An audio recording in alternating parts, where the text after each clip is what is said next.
Espiritismo sem mistério. Oi, gente linda! Mais um programa Espiritismo sem mistério. Faz tempo que eu não passo por aqui, tenho gravado mais vezes e estado com vocês no Caminhando com Jesus, mas nesse final de ano, nessa época natalina, estou aqui toda de vermelhinho para lembrar do nosso Natal. A gente vai trazer essa temática importante, que é o tema dos sinais pelos quais serão reconhecidos os que se acham no bom caminho. Quem são os verdadeiros adeptos do Espiritismo? Para você que está acompanhando, é capítulo 20, Os Trabalhadores da Última Hora, item 4.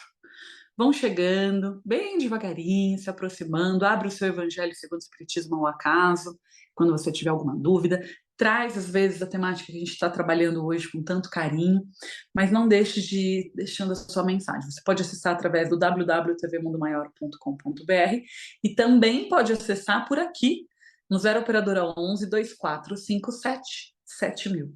0 Operadora 11 2457 7000. Aí você deixa os seus recadinhos. Quando você entra no site da TV Mundo Maior, ela tem na lateral direita embaixo aquele simbolinho do WhatsApp. Quando você clica, você é imediatamente redirecionado para a rede de Boa Nova de Rádio ou para a TV Mundo Maior, e aí a gente dá as respostas que você precisa, só dizer para que programa, para que apresentador, com quem que você quer se comunicar, quem está trazendo para você as notícias atuais da sua caminhada, da sua jornada junto ao Espiritismo. Irmã, bem-vinda, né? A senhora gosta muito de agradecer a todos os nossos telespectadores, a todas as pessoas que estão aqui com a gente, ao Júlio Sena, que dirige essa televisão, a Regina Prata, que faz a produção desse programa, toda a equipe que edita, o Antônio, que está aqui no backstage, tornando o programa sempre viável, mas em especial, trabalhadores da última hora, né? Esse item que é a missão dos espíritas. Missão dos espíritas, e aí eu posso trazer que na missão dos espíritas e nesse tema, né, quais são os sinais pelos quais a gente reconhece os que acham um bom caminho. Se eu fosse criar uma cartilha, um bom espírita estaria fazendo caridade, um bom espírita estaria num caminho de autoconhecimento, um bom espírita estaria na confiança do processo divino. Onde mais estaria o bom espírita? Bem-vinda, irmã Eliana, uma linda tarde para você que está em casa assistindo a gente nesse ESMESE, nesse programa Espiritismo Sem Mistério. Meu beijo carinhoso, todo de vermelho, nessa época natalina tão linda. Ah, Nariel, verdade enorme e grande, bem-vinda. Nós estamos no mês natalino fazendo esse programa, estudando justamente o capítulo 20, os trabalhadores da última hora, e o item Missão dos Espíritas. Que presente de Natal maravilhoso para nós, ter a oportunidade, Anariel, de falarmos, de desenvolvermos o tema natalino que agrada profundamente aos seguidores do Cristo, creio que aos nossos próprios anjos guardiões, e, sobretudo, a quem escreveu essa mensagem no capítulo 20, o item 4, que é a mensagem de Erasto, que é protetor de nosso querido Allan Kardec. Quem foi Erasto? Erasto foi um discípulo de Jesus, um discípulo que acompanhou, discípulo cristão, né, de Jesus, claro, mas que acompanhou, conheceu o cristianismo através de Paulo e que segue um dos companheiros de Paulo da sua viagem, e todo aquele movimento dele nós encontramos aí quando ele vai para Macedônia, né, ele envia Timóteo e Erasto. Quem foi Erasto?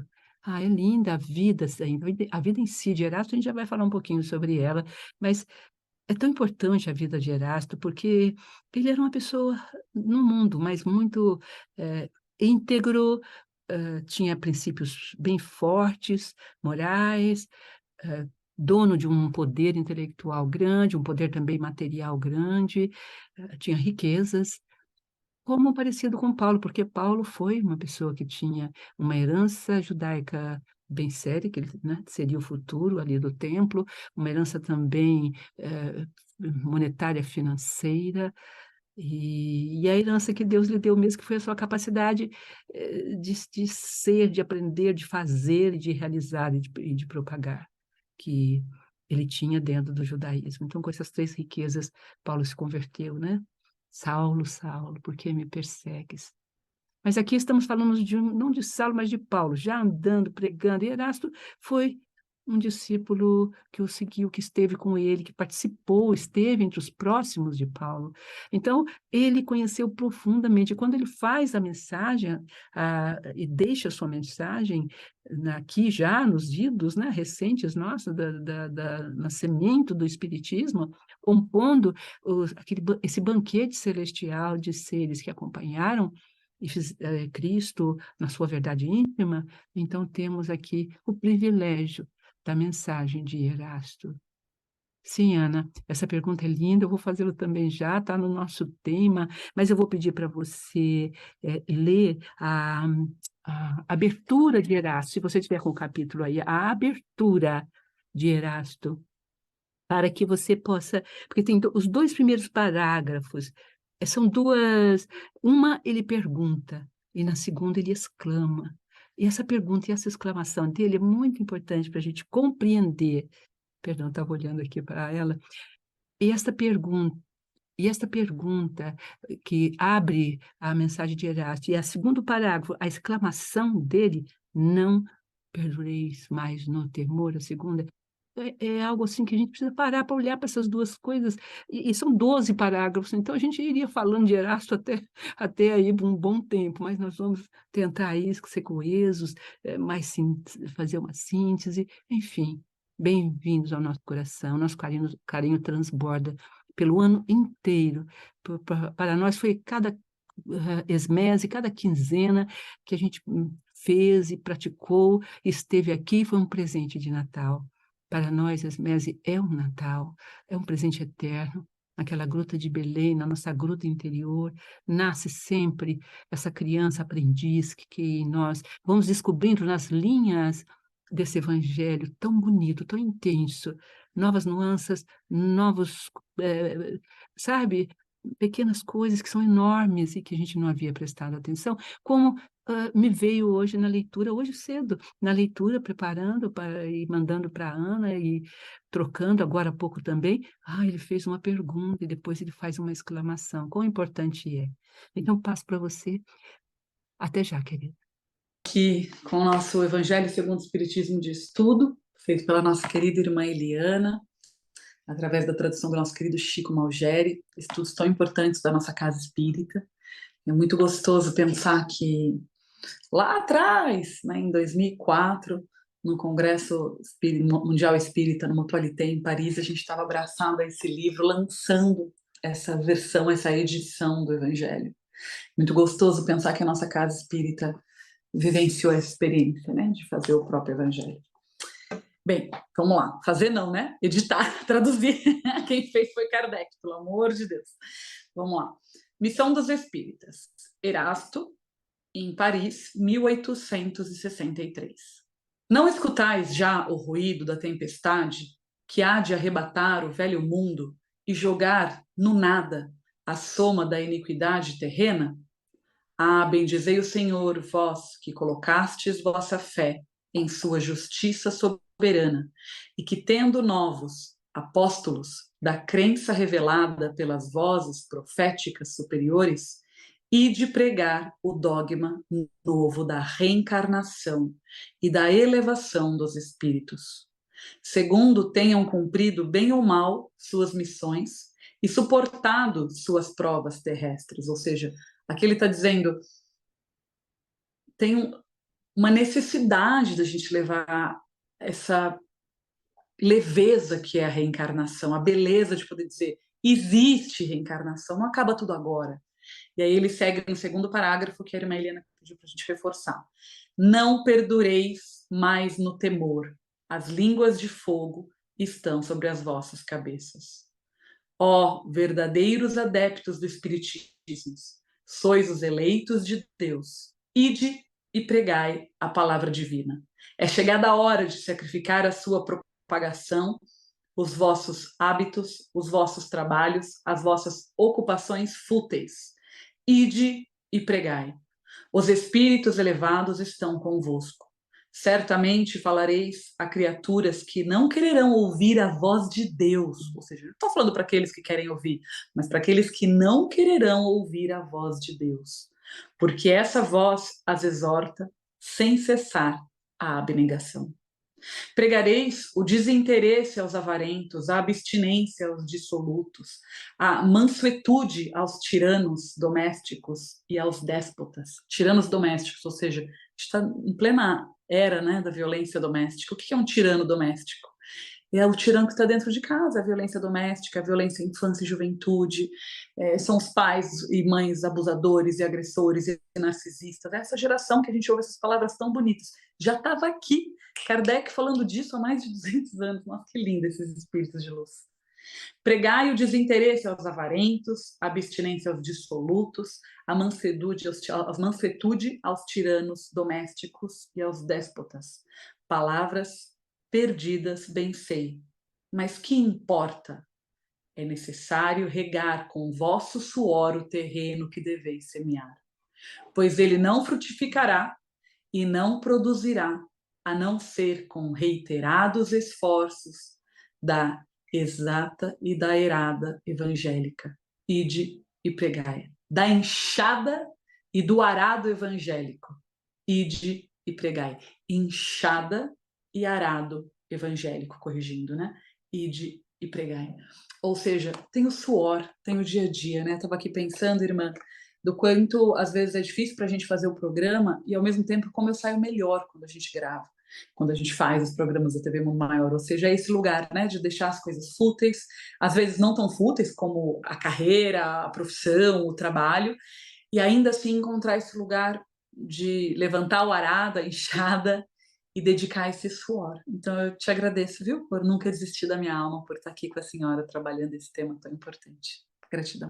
Sim, Ana Ariel, claro, a gente fica muito emocionados quando a gente está aqui e olha esse evangelho e vê que a prática dele transformou nossas vidas. Essa primeira pergunta de nosso querido Erasto, quão atual ela é? Não escutar já o ruído da tempestade que há de arrebatar o velho mundo e jogar no nada a soma das iniquidades terrenas. Então ele reúne a essa tempestade as iniquidades. É o ruído da tempestade, ela nem chegou. É quando as ventanias estão balançando, o céu vai escurecendo. Será que nós não estamos vendo isso? Você está vendo isso? Ver é um presente natalino. Naquela pequena gruta escura, o fogo aceso, a chama, né, do calor da palha e dos animais, iluminaram a noite de Belém. As estrelas, o céu tão claro do deserto. Pensem, é uma informação muito importante. Será que nós estamos ouvindo e estamos abertos a ouvir essa pergunta dentro dos nossos corações? Essa é a questão importante. Então ele pergunta aqui, e aí ele fala: "Bendizer o Senhor, vós que", então aí ele vai dizendo daqueles que ouvem. E a segunda é um estremecimento, né. Não perdureis mais no temor. Ou seja, quantos de nós estamos perdurando no temor? Temor. O temor é avesso do amor. Quando você é destemor, porque o temor tem a ver com ter amor, mas recatado, acanhado, eu temo expô-lo, eu temo vivê-lo na sua inteireza, na sua integridade, no seu absoluto. Mas ele diz aqui: "Não perdureis no temor". Olha que lindo. As línguas de fogo, quer dizer, será que vai dar certo? Será que eu sou médium ou não sou? Será que eu vou falar ou não vou? Será que vai dar, sabe, a sua insegurança, ele está dando uma resposta aqui para as nossas inseguranças, quanto a estas linhas tão maravilhosas e quanto ao nosso amor pelo evangelho. Olha, as línguas de fogo estarão sobre vossas cabeças. Ó verdadeiros adeptos do espiritismo, sois os eleitos de Deus. Será que, sabe, até apontando por a moça na cabeça aqui, porque será que a gente já pensou o que é ser eleito? A gente está trabalhando com o conceito de eleições, tivemos eleições agora, né, tão pertinho de nós. O que é ser eleito para um cargo, uma função? O que que a eleição de algo nos traz como profundo, como, assim, é um presente. Se você é eleito, é porque você se candidatou, não é verdade? "Ai, estou na doutrina, porque minha mãe foi, meu pai foi, minha avó, minha bisavó. Ai, de repente apareceram uns dons na minha vida e eu não sei o que fazer com eles", sabe, a gente vai reduzindo, o temor vai fazendo com que a gente, sabe, esconda a grandeza da eleição para o qual eu me candidatei. Será que perceber isso não é importante demais, Anariel? Será que você pode trazer para nós o que que é esse temor quando a gente não reconhece a grandeza de uma eleição e a gente esconde, se intimida, se põe debaixo da mesa quando a gente é gigante, porque línguas de fogo, o que que ele diz aqui? Estão sobre as vossas cabeças.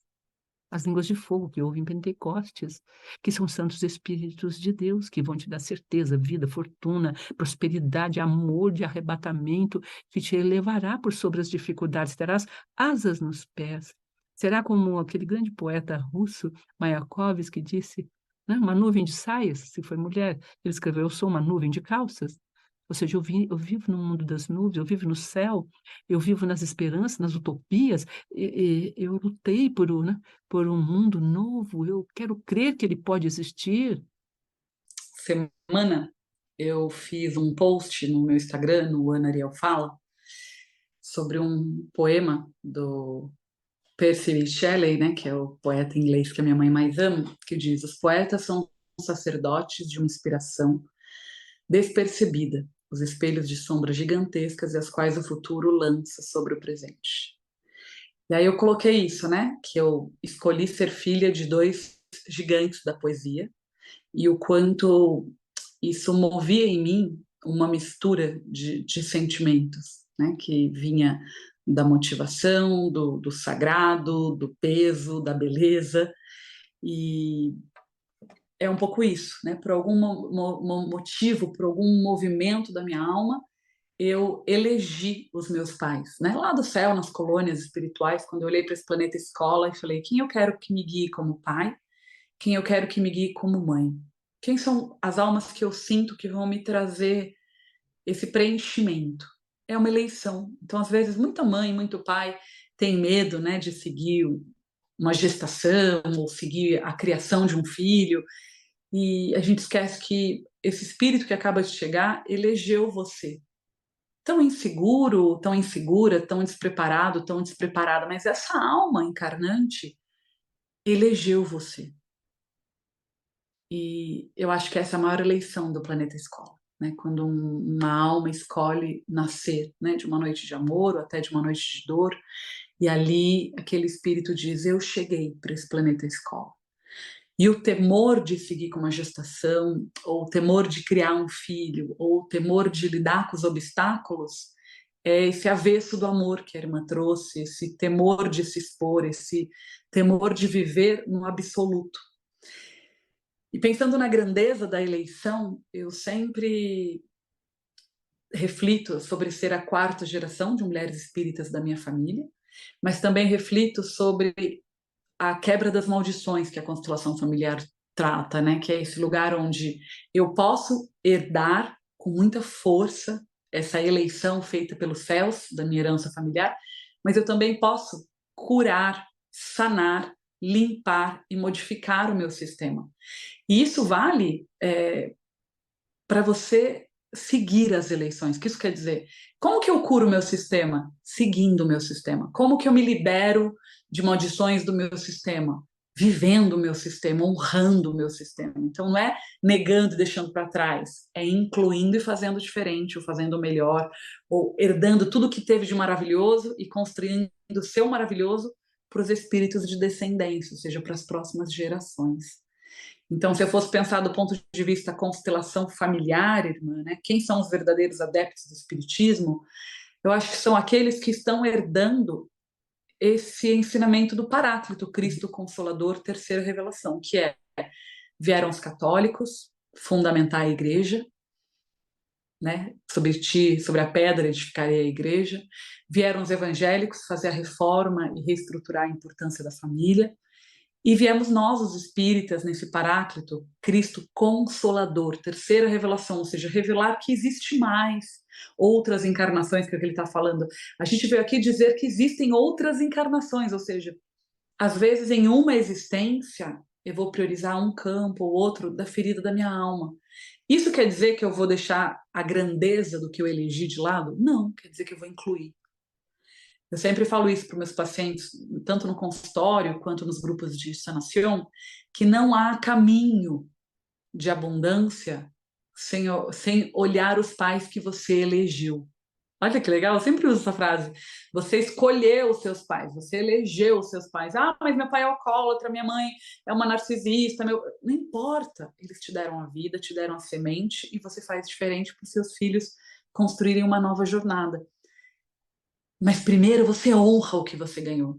E aí, perguntando especificamente quais são os verdadeiros adeptos do espiritismo, se eu nasci numa semeadura espírita, e aí eu estou falando para os filhos de espíritas como eu, você tem uma missão. Se você nasce filho de poetas da poesia, se você nasce filhos de legados da lei, assim por diante, né? Então, você não precisa seguir exatamente os passos, mas você precisa incluir os passos para construir passos novos.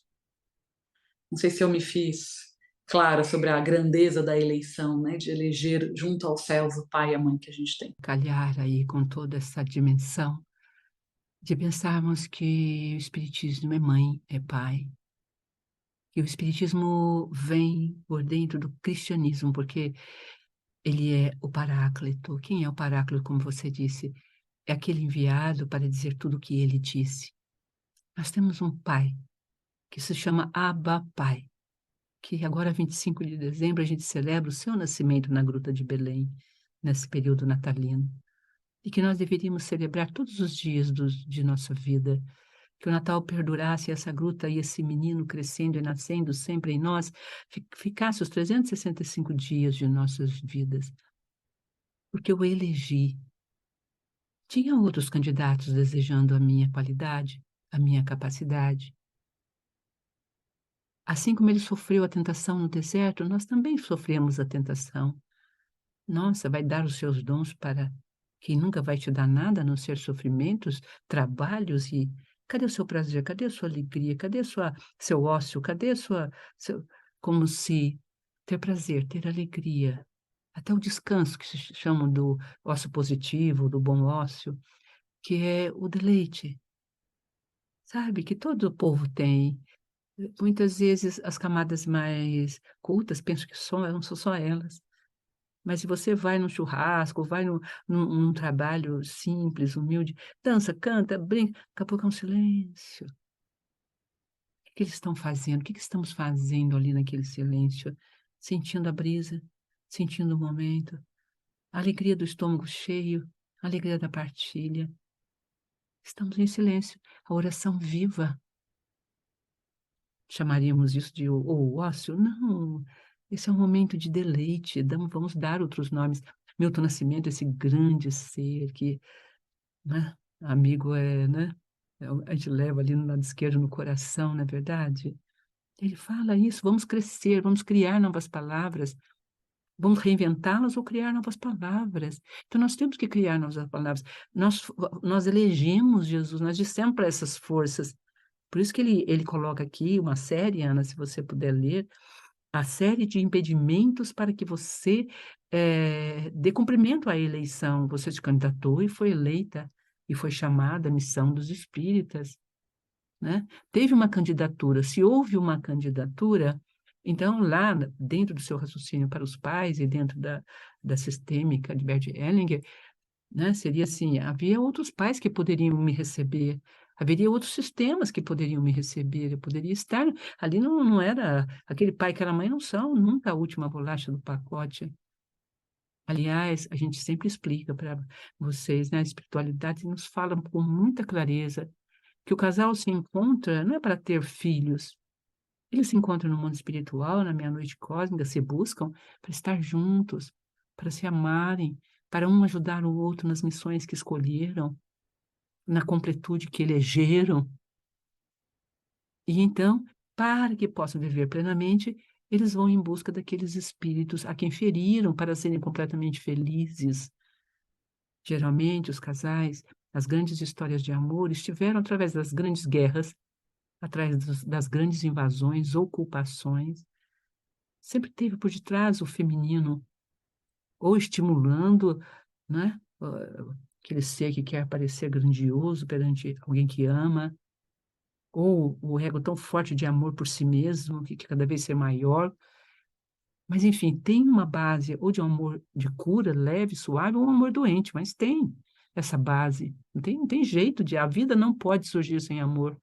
Não surge sem amor. Às vezes, amor ferido. Então, o casal escolhe, vamos atrás daquele espírito que magoamos e ferimos? Sim, vamos atrás daquele, mas não é possível. Tem espíritos que só vêm, por exemplo, por adoção, não tem como não vir, porque ele não aguenta um dos membros. Quantas vezes acontece isso? Mas um dia até podemos trabalhar como um tema, não é a questão aqui.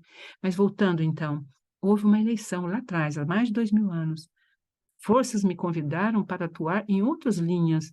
Existe muita cultura no mundo, eu podia ter entrado na Turquia e seguido o islamismo, poderia ter entrado no Tibete e virar uma monja ou um monge no Tibete, ou uma mulher livre na Índia, ou ir para a China e seguir, né, Lao Tse. Nossa, tantos caminhos para que eu... Mas não, outras forças me chamaram, a do Cristo me chamou intensamente.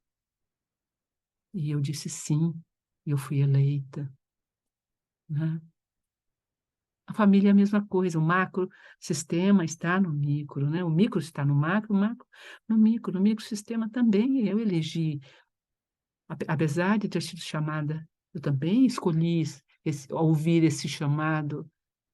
Eu poderia ter ouvido outros chamados, outros seres poderiam ter querido estar com a Ana, mas nós quisemos estar com a Ana.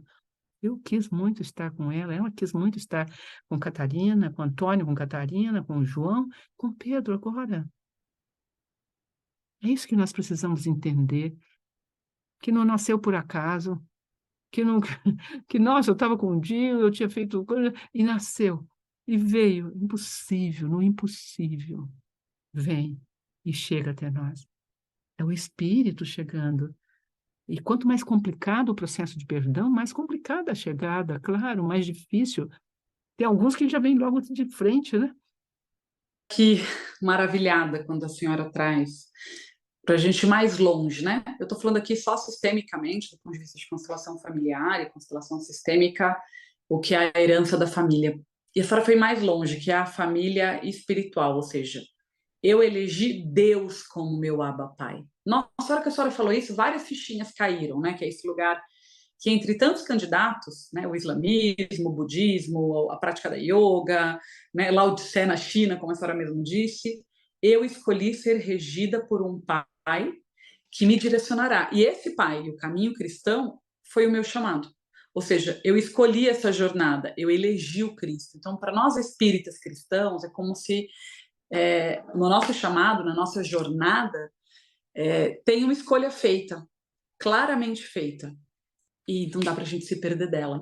E aí a irmã pediu para eu ler um pedacinho desse lugar onde eu elegi o Cristo.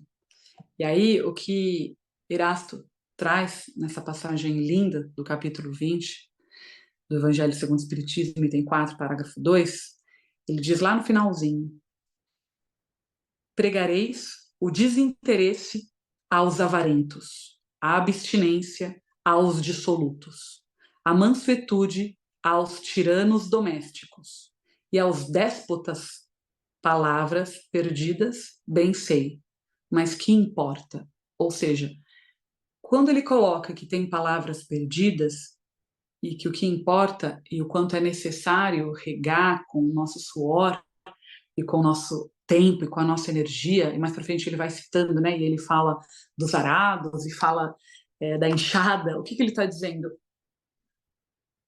Temos que ter consciência que não é do dia para a noite. Eu vejo muito isso no processo terapêutico, quando às vezes uma pessoa leva 3, 4, 5 anos para desabrochar. E aí ela desabrocha, e aí ela entende, e aí ela vive o processo. E não é do dia para a noite.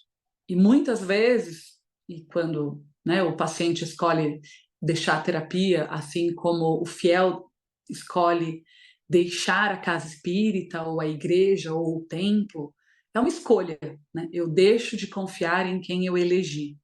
No momento que eu deixo de confiar em quem eu elegi, eu entro nesses surdos, né? Por isso que Jesus fala, ouvidos de ouvir, olhos de ver, porque é difícil ouvir. E geralmente, quando a gente faz a escolha, a gente repete padrões de sofrimento, repete situações de dor, repete situações, né, de se perder mesmo do caminho de fé, até que a fé se torne necessária novamente. Então, para aqueles que nesse momento não seguiram o caminho eleito, ou seja, o caminho, como a irmã trouxe, né? Eu nasci numa família de sábios, eu nasci numa família de intelectuais, eu nasci numa família de agricultores, eu nasci numa família de espíritas. Para aqueles que escolhem conscientemente abrir mão do seu eleito, é lógico que a dor é o caminho. E que você vai reproduzir os seus sistemas de dor até você voltar para onde você estava. Por isso que nas constelações familiares a gente fala muito do quê? De reintegrar. Eu adoro essa palavra que o Bert Hellinger usa tanto. O que é reintegrar? E eu tenho falado muito isso em grupos de apoio às mulheres, que às vezes olham, né, a constelação familiar de um lugar não tão belo, que é: eu posso pegar um texto, tirar do lugar e mal avaliar. Eu posso pegar o mesmo texto, que é o texto que a gente está lendo aqui, e reinterpretar. A gente acabou de fazer aqui uma ediçãozinha, porque eu li uma palavra que eu falei 12 não aos, e muda todo o significado. Ou seja, é quando eu preciso entender que, seja numa constelação familiar, seja numa caminhada espiritual, seja numa jornada de caridade, seja numa jornada de relação de casal, cada um de nós escolheu onde nasceu. Então, quem é meu pai e quem é minha mãe, né? Jesus pergunta. Aquele que serve ao meu Deus que está no céu, meu pai que está no céu. Ou seja, Deus, o Cristo. Então, se os nossos pais de origem, por isso que eu trago muito essa importância da gente ver, se os nossos pais de origem, nessa jornada, já nos deram a vida, o que é mais que suficiente para ter eterna gratidão, mas escolheram caminhos que não são os nossos, e eu não sei o rumo para o órfão, para a criança adotada porque sofreu em vidas pregressas e não quis vir pelo ventre materno, para quem está aí distante da família de origem. Existe um Abba Pai, um Pai maior. As pessoas não buscam a religião porque elas estão desesperadas, elas buscam a religião porque elas querem, elas estão cansadas.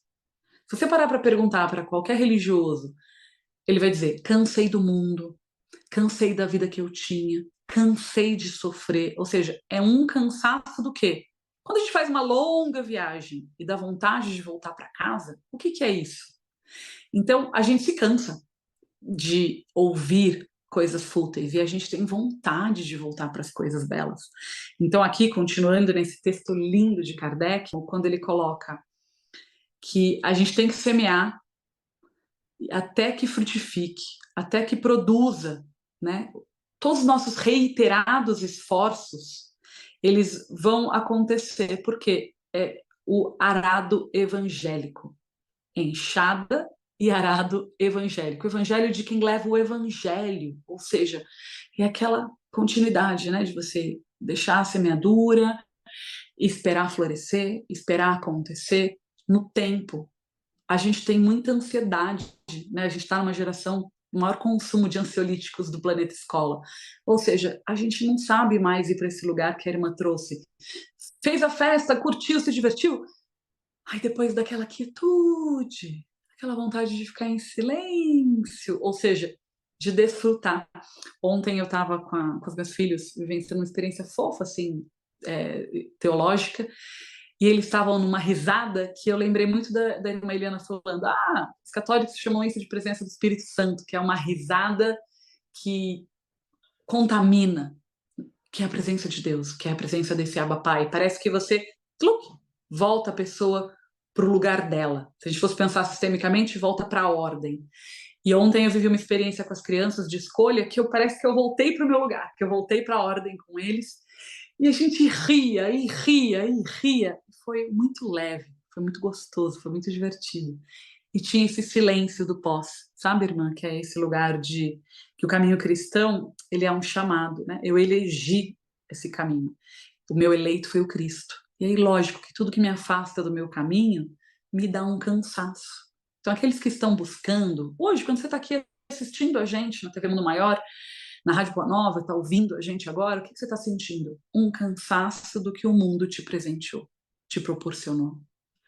E aí, esse presente, visto como Santo Agostinho define, né, a irmandor, ela também nos traz de volta para casa. Ela também nos traz de volta para Deus. É só uma jornada. Muito importante esse raciocínio da reintegração. Em verdade, o Cristo vem enviado por Deus E dezembro, o mês natalino, representa a reintegração. O mês natalino, dezembro, representa justamente a integrar de novo, porque nos perdemos de Deus. Quem somos nós? Somos espíritos viajores na escala evolutiva, que estamos aprendendo a amar a Deus, a reconhecê-lo como nosso Criador, a reconhecer em nós um processo criador fora de nós. É como se fôssemos filhos que esquecêssemos do pai e da mãe que nos gerou e, de repente, em uma alienação enlouquecida, pensasse que nasci de mim mesmo. Nós temos esse comportamento, não sei que nome daria isso, que nome teria científico para isto, mas é como se, sabe, a gente cortasse esse vínculo. Eu nasci da minha mãe, sabe, sentir o sangue da mãe correndo no meu corpo. Isso era uma coisa que os antigos usavam muito. Minha avó dizia para minha mãe: "Obedece, minha filha, não me responda assim". E era minha mãe falando, e minha avó falando para minha mãe: "Lembra que meu sangue corre nas tuas veias, me honra". Olha que lindo. Lembra que meu sangue corre nas tuas veias. Quer dizer, tem uma origem no nosso sangue, do sangue cósmico, do DNA cósmico divino. Essa é a nossa aprendizagem. É a aprendizagem que nós estamos fazendo.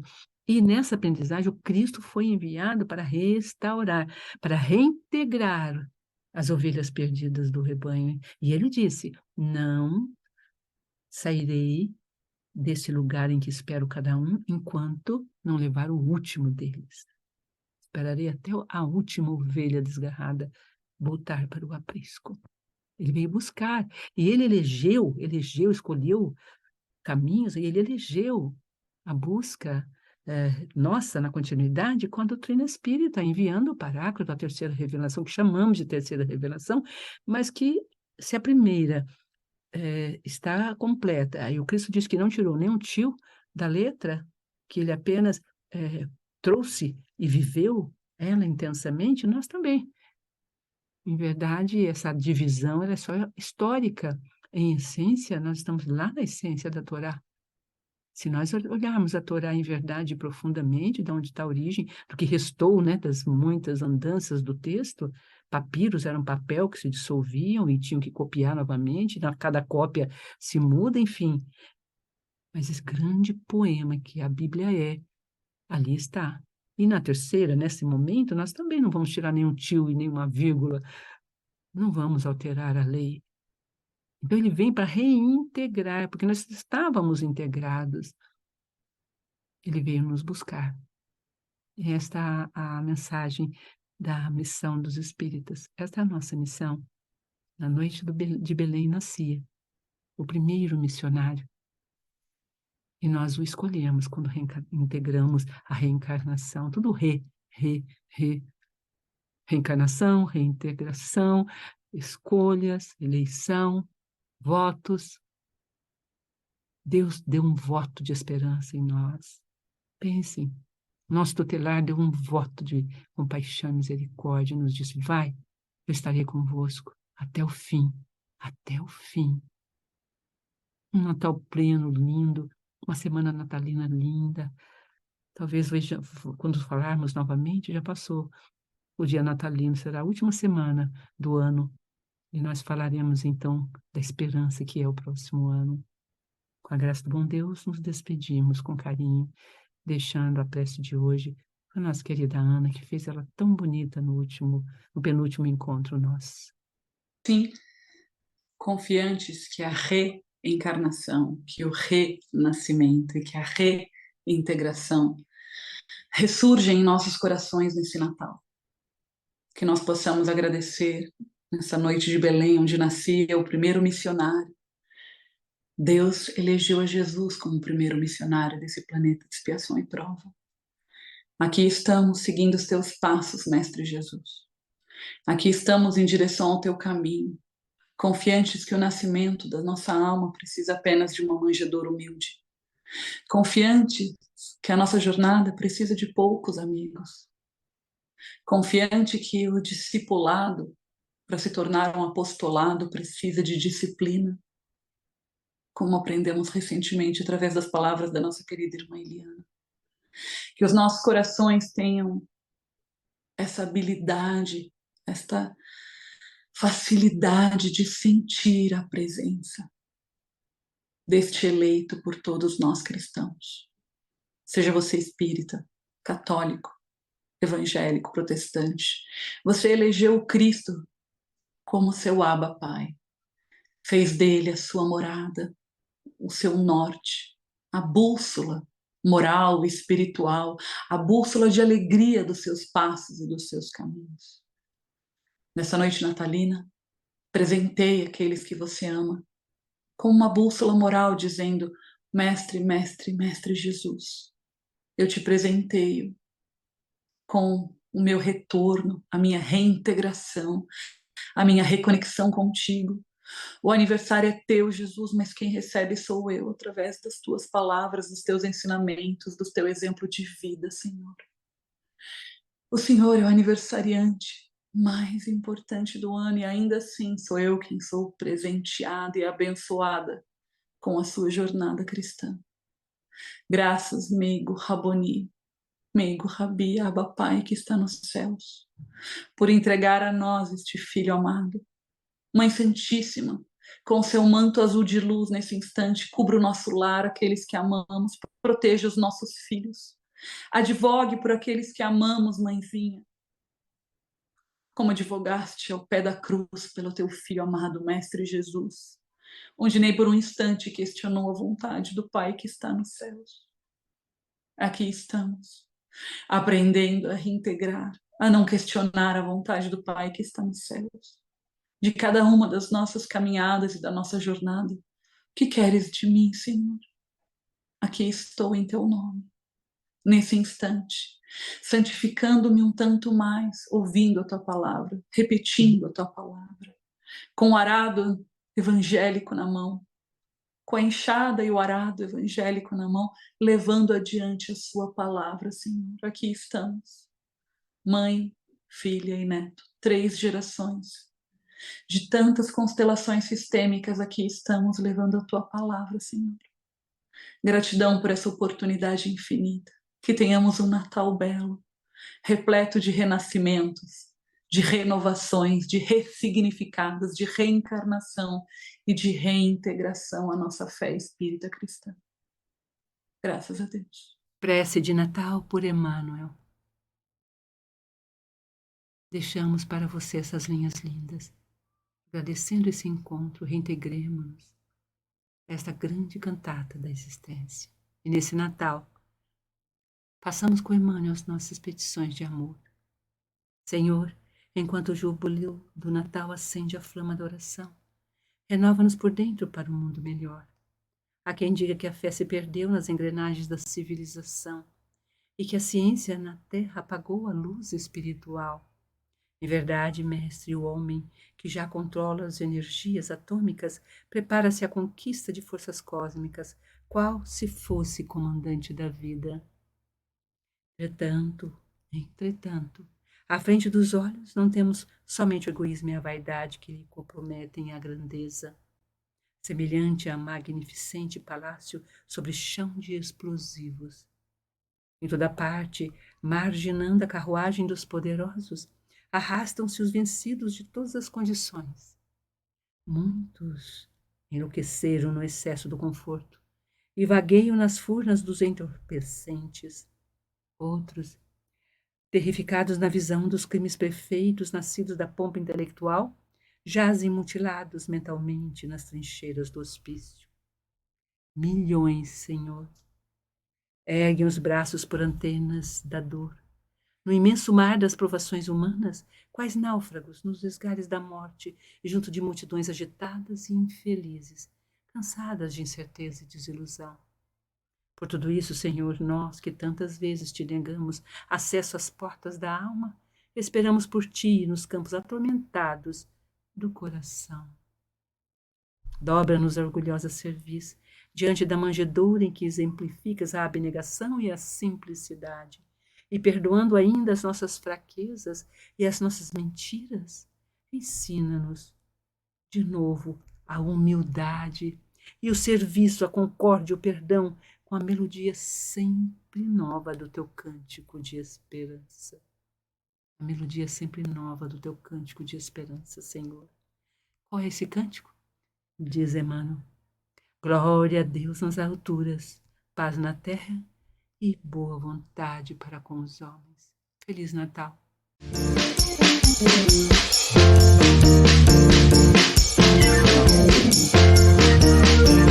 Termina aqui. Espiritismo sem mistério.